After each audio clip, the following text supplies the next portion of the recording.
Vamos seguir aqui, vamos falar de um assunto polêmico agora. O presidente Jair Bolsonaro comentou durante um café da manhã com jornalistas o seguinte, abre aspas aí. O Brasil não pode ser um país do mundo gay, do turismo gay. Temos famílias, fecha aspas. Bolsonaro teria dito também, abre aspas, quem quiser vir aqui fazer sexo com uma mulher, fique à vontade. Agora, não pode ficar conhecido como um paraíso do mundo gay aqui dentro, né? Fecha aspas.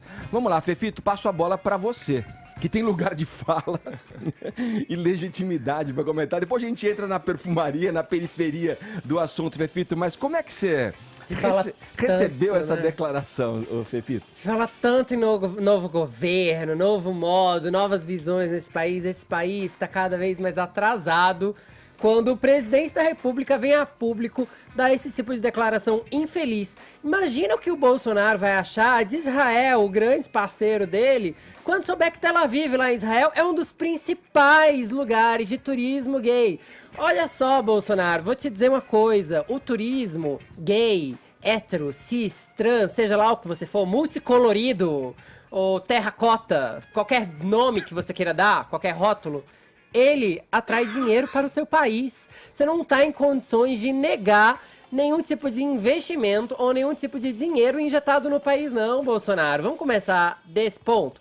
Mas aí, assim, agora a gente volta pro ponto número 2, que é assim, o ponto básico. O Bolsonaro insiste em negar a homofobia dele, mas ele reitera a homofobia dele quando ele fala esse tipo de frase homofóbica.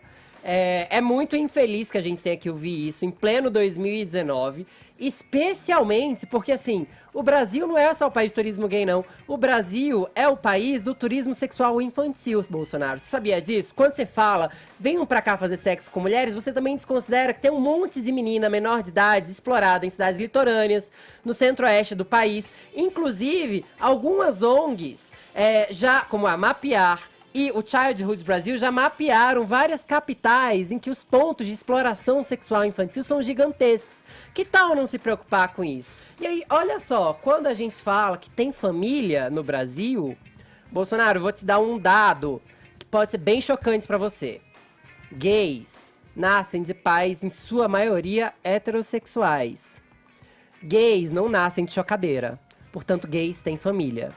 Gays conseguem promover e produzir famílias. Gays conseguem fazer inseminação artificial, conseguem adotar, conseguem, olha só, Bolsonaro, adotar crianças que casais héteros ou famílias ditas tradicionais abandonaram por aí. Quando você diz coisas como temos família, você pressupõe que a gente nasce de chocadeira. A gente não nasceu. Aliás, tem muita família tradicional dando muito problema por aí, com os filhos, menino, que saem da linha, dão cada dor de cabeça. Então, assim, acho que cada um tem que se preocupar com a sua família nesse caso. A sorte dos gays é que a gente pode escolher a família quando a nossa família rejeita a gente.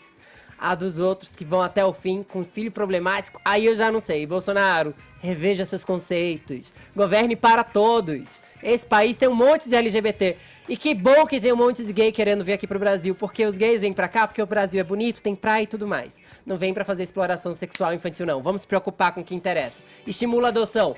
E estimula o turismo certo. Bom, vamos lá. Quem vai? Vai lá, Caio. Vamos. Acho que é interessante a gente se ater aí à declaração do presidente. Nesse primeiro trecho, só retomando, o Brasil não pode ser um país do mundo gay, de turismo gay. Temos famílias.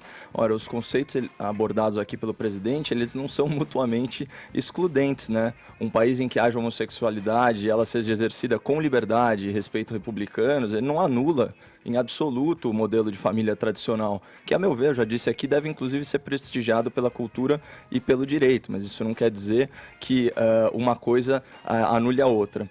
O segundo trecho da declaração, né, que eu acho que é de longe o mais polêmico, quem quiser vir aqui fazer sexo com uma mulher, fique à vontade. Agora, não pode ficar conhecido como paraíso do mundo gay aqui dentro.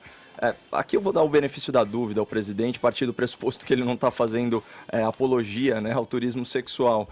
Mas quem determina a vocação socioeconômica de um país é a sociedade atuando com liberdade, né? Então é o mercado, é a cultura, é o espírito do tempo, esse tipo de coisa. Então, nesse sentido, o governo não deveria interferir em absoluto, nem incentivando, nem financiando, mas também não atuando em sentido contrário. Muito menos numa questão relacionada à sexualidade das pessoas. A homossexualidade homossexualidade é um dado natural da realidade que impacta uma minoria demográfica. A gente sabe, tudo bem, democracia é sim o regime das maiorias, mas não é uma ditadura da maioria. Uma democracia saudável, ela respeita as minorias. Respeitar não significa aplaudir, respeitar não significa incentivar, mas está diretamente relacionado a tolerar e deixar viver. Tem uma coisa importante de se pensar sobre isso também. A gente está num país que tem 13 milhões de desempregados, que está tentando aprovar uma reforma da Previdência. E que está muito envolto em escândalo de Twitter. Pautas muito mais urgentes. São pautas muito mais urgentes. Percebam que toda vez que há alguma crise nesse governo, que há alguma polêmica, os homossexuais viram, de novo, alvo de uma cortina de fumaça e de ataques completamente desnecessários. Homossexuais têm famílias, famílias têm homossexuais. E que bom que temos famílias com diversidade nesse país. Aliás, você que tem um filho homossexual, aceite e ame, porque colocar ele na rua só continua o ciclo de ódio que esse governo está incentivando. É isso, o Brasil não pode ser o país de milhões de desempregados, o Brasil não pode ser o país da corrupção, da desigualdade, né? Do preconceito, do racismo, do racismo, da misoginia. Exatamente. Vamos lá, tem várias coisas ruins que a gente outras não coisas que o Brasil não ser. pode ser. Nós estamos esperando nesse novo governo do Bolsonaro que ele resolva algumas dessas coisas.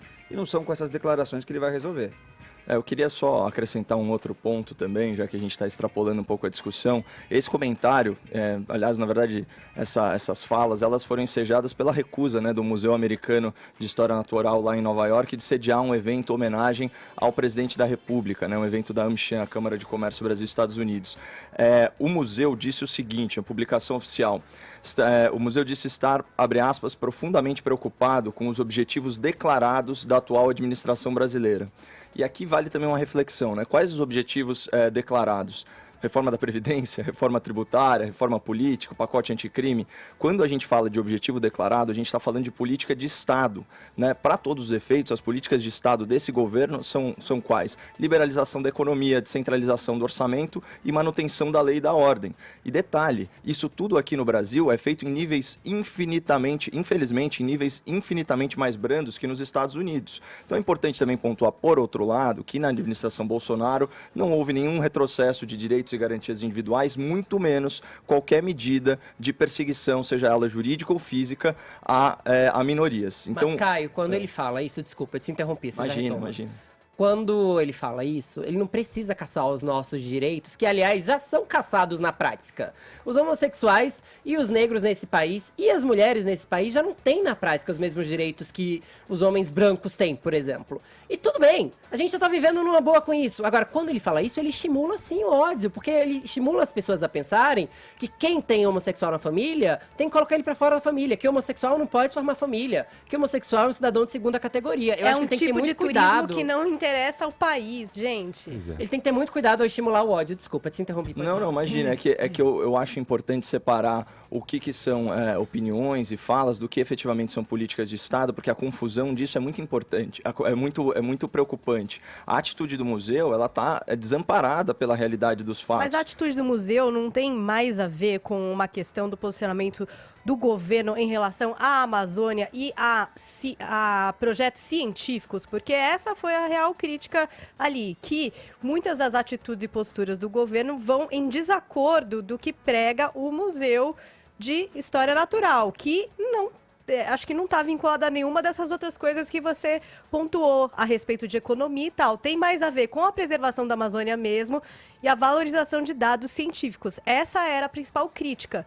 E se a gente for ver, realmente existe muita polêmica em cima das políticas de preservação da Amazônia. Você mesmo já colocou aqui, enfim, é aquela política que você acredita que é preserve aí e desmate aqui. Enfim, você justifica isso, mas essa é a principal crítica, não tem nada a ver com outras posturas do governo. E também há uma crítica direta à postura do Ministério da Educação. Pelo menos eu li na Veja que um dos patronos do museu lá de Nova York veio a se posicionar dizendo que é absurdo o conceito de marxismo cultural ou de doutrinação no colégio, enfim.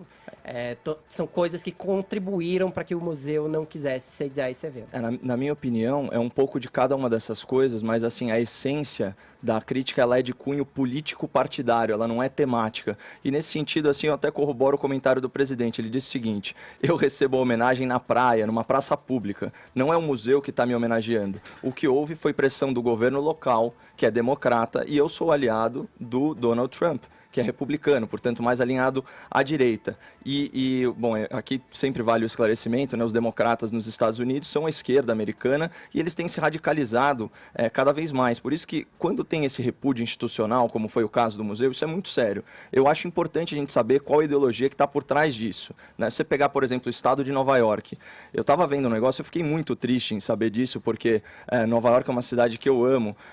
Você sabe qual que é a política atual do estado de Nova York em relação ao aborto, Edgar? Na prática, Nova York está permitindo o aborto em qualquer período da gravidez. Lá é possível você abortar até 8, 9 meses de gestação. Eu queria que um desses caras que se dizem progressistas me explicassem qual que é a grande diferença moral de um feto de 8, 9 meses e de um bebê recém-nascido de 8, 9 dias. Né? Então, assim, a lei de Nova York, ela tá tão radical, a lei democrata, né, que quando você tem uma tentativa caseira, mal sucedida de aborto, o médico, ele não é obrigado, inclusive é incentivado a não salvar o bebê. Olha isso. E aí você pega assim, né, vamos falar um pouquinho de tradições, né, o meu lado conservador. O que diz na placa que está no pedestal da Estátua da Liberdade? Olha isso. Dai-me os seus fatigados, os seus pobres, as suas massas encurraladas, ansiosas por respirar liberdade. Mandai-me os sem-abrigo, os arremessados pelas tempestades. Então, olha a ironia. Esse Estado, especialmente a sua capital, que tem um compromisso histórico com os direitos humanos, que se diz acolhedor, que se diz inclusivo, que respeita teoricamente a diversidade, está se especializando em matar bebê. Então, olha o poder da narrativa política a serviço do mal. E por que eu estou falando tudo isso? Para contextualizar o ouvinte. Esses agentes políticos americanos são os grandes críticos do governo brasileiro lá no exterior. Então, a gente tem que sopesar isso. A questão do aborto é uma questão que você está puxando aí para o seu viés e que existe em diversos países do mundo, não só na cidade de Nova York, entre os seus critérios, e que é um assunto que diz respeito às mulheres e que muitas mulheres defendem esse direito. Você, como conservador, já se posicionou aqui em relação a isso. Acho que Nova York já passou por diversas administrações, inclusive muito conservadoras, como do Rudolph Giuliani, com a tolerância zero.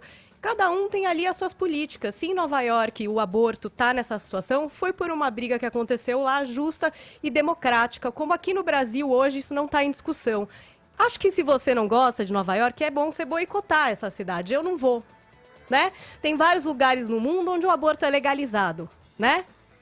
Você vai, não vai? Eu não sei o que isso realmente ou de fato tem a ver com um museu que simplesmente não quis receber uma entrega de prêmio e com a administração atual. E eu não sei como é que a gente vai parar para discutir aborto quando a gente começa a discutir basicamente a homofobia do presidente, assim. A gente tem que se focar nos assuntos de fato. Porque eu acho que toda a crítica do museu e a atitude do museu é baseada num viés político partidário que está totalmente amparado na política local de Nova York, que se opõe frontalmente ao governo Bolsonaro. Então eu estou só mostrando que tem um viés muito mais político do que fático. Então vamos pensar num viés prático. Pede desculpas, Bolsonaro. Foi muito ofensivo o que você falou. Eu preciso girar o assunto aqui, mas só queria também fazer uma parte aqui a tudo que eu ouvi.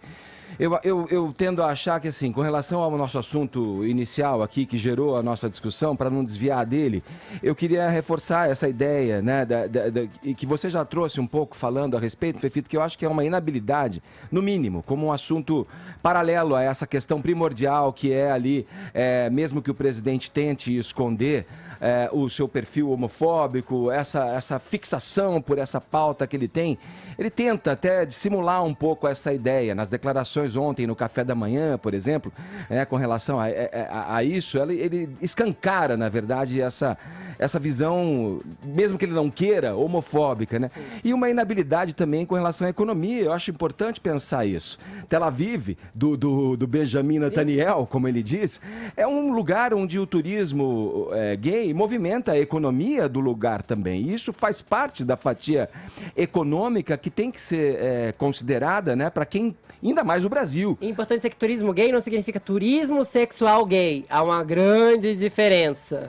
Pois é, então eu acho que tem essas duas questões aí envolvendo, né? Primeiro, essa inabilidade que não engana ninguém, porque ele se elegeu com essa pauta também, né? E aí vem uma outra discussão, desculpa me alongar um pouco, mas me ocorre aqui, que é o seguinte, muita gente votou no Bolsonaro também como um voto de negação ao PT. Não necessariamente alinhado com tudo o que ele já divulgava na campanha dele. Foi um voto de negação. Se você juntar essas pessoas, que é uma grande proporção dos votos que ele recebeu, com quem não votou nele, no mínimo, qualquer mente um pouco esperta vai entender, bicho, eu tô governando por uma coisa muito maior do que as pessoas que, de uma forma convicta e decidida, votaram em mim. Ele é um governo agora. E vem naquela velha história da gente dizer que ele continua em campanha e não assume o país como deve ser nos moldes republicanos de um estadista, quer dizer, falar com as vozes dissonantes também e entendê-las como parte integrante da nação que ele governa.